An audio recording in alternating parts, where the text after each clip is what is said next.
Welcome back to Patrick Musilek's Top 12 Albums of the Decade.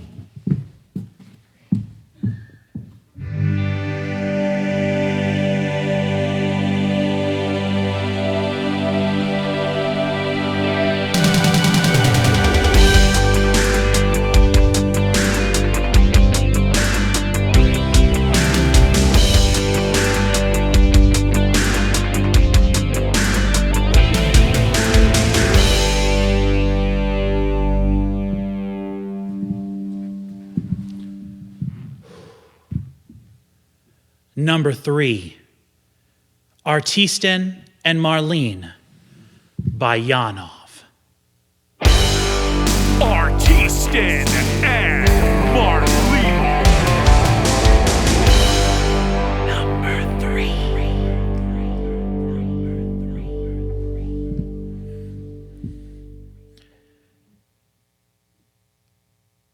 One of the things that defines this last decade for me is my get out of here. No. Put it out! One of the things that defines this decade for me is the fact that I discovered a band that to me is now held in my heart, I think more than any band I've ever heard. And that band is Kaiser's Orchestra. But of course, as you just heard, my number 3 album is Artisten and Marlene by Janov. Well, Janov is the name of the singer for the band Kaiser's Orchestra. And I'll talk about Kaiser's Orchestra in a later video. But what I wanted to talk about this particular album, in 2013, Kaiser's Orchestra released their last album. They knew it was going to be their last album, so they recorded an album and sort of had it act as their swan song. Well, after they broke up, their singer, Janov, who is one of my favorite aspects of that band, went and sort of gathered around him a new group of musicians to sort of play with, and he stayed in touch with all the Kaiser's guys. And on this album, some of the guitar player, bass player, I think they all come in and do sort of guest spots. But he got together a group of musicians around him that helped him record a piece of music that is, in my opinion, the most perfect album I've ever heard in my life. And I don't know if, as long as I live, I hope that there's 40 albums better than this album that I think are better than this album over the course of my life. But I don't know at this point if I'll ever get there. This album is my favorite album of all time. So you're asking yourself, how come it's not number 1? I'll get into that stuff later when we're talking about number 2 and number 1 over the next few days. But this album is special because of all the things I've said before about all these other albums. Consistency, of course, it's consistent. There's 15 full-length tracks. Every song is good from front to back. The spice that keeps things interesting, being a hearty, full meal. Boy, that's this album in spades. This album is so fresh. Every song feels so different, yet it all feels like it's coming from the same place. The drums, the kick and the snare particularly, feel the same on every song, but the way the drums are played are completely different. There are some songs that have very little drums in them, maybe only one kick hit here or there to add emphasis, but it's still the same kick you heard in the last song. There was this crazy fast rockin' song.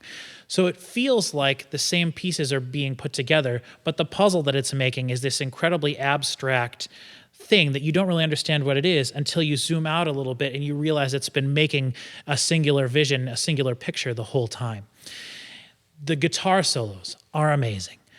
The piano solos, Janov is primarily a keyboard piano player, so most of the songs are written from a keyboardist perspective. And I find I am drawn more towards music that is written from a keyboard/piano perspective rather than guitar, because I like electronic music a lot, and obviously a lot of electronic music is made using synthesizers and keyboards and things like that. And while I can appreciate, obviously, guitar-based music, I love metal music and symphonic music and things like that. There's just something about a good song that was written on the piano that feels like a song that was written on the piano that's just different than something written on the guitar. And that's what this album has. Lots of really awesome stand at the piano and play along moments like an Elton John song or something. But then all that is wrapped in the sauce that Kaiser's Orchestra had. The sort of gritty production that I've talked about before. Everything is sort of analog sounding, tape sounding. Everything sounds like it was recorded on vintage gear or run through vintage gear. And in this case with Janov, I'm sure it actually was recorded that way. But Along with all that stuff, there's the influences. Every song that Kaiser's Orchestra ever sang, and every song on this album by Janov, is sung in Norwegian. I don't know what any of the songs are, and actually, I don't really care what they are. I've said many times in other videos, and I'll say it again, I'm sure. When you listen to music, in my opinion, that's not sung in a language that you understand, you are freed from the burden of having to relate to or understand the lyrics on a level that goes deeper than just being another piece of the music. To me, why I love music is listening to the music. I don't love a particular song because it's talking about something that is deeply meaningful to me. That's not what I'm pulled towards music for. And so this music is all in Norwegian. But I mentioned influences. There are hip-hop influences on this album, and boy, is that cool. It comes out in the most unexpected times. Between songs, there could be like a long, more emotional feeling song, more of a ballad song, and then a more of a rock song, and then all of a sudden there's this sort of hip-hop influence song, and it comes at you at just the right time to make you bring a little pep to your ears, and you're like, oh yeah, that's right. There was a more happy sort of hip-hop rappy song earlier on the album, and I forgot about it because there was such meaty chunks in between that. And so that is how the whole structure of this album goes. It is just surprise after surprise after surprise. Occasionally there's a few songs that are just so well written, but at the same time, like earlier on in this list, the Pierces and Jin Wigmore, it feels like you've heard that song. It feels like you've been living with that song inside your head for years and you just didn't know what it was. And you listen to this album and you're like, that's what that melody was. That's what that guitar part is. That's what that piano part was. And you listen to it and it just fits together. This album is such a puzzle that the pieces fit together in such a way that is just so beautiful and so absolutely correct feeling. No part of this album feels disparate from any of its other parts. And because of all those reasons, like I said, this is the most perfect album I think I've ever heard.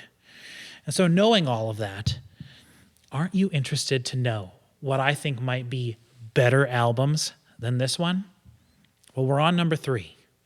So that means tomorrow we got number 2, and then the day after that, we have my number 1 album of the decade. Thank you for listening thus far, and stay tuned. Are you ready?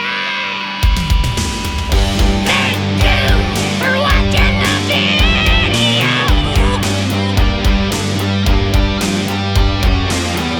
Thank you for watching the video. It's top 12 albums of the decade. So now you know. Thank you for watching the video.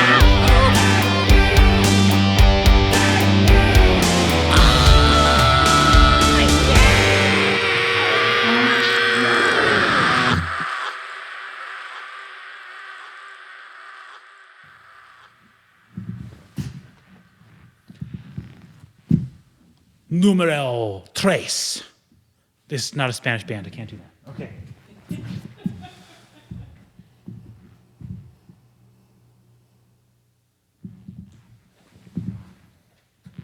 Number 3.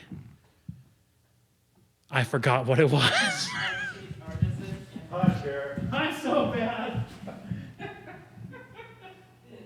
Okay. We're still recording, right? Yep, It says recording, right? it says recording.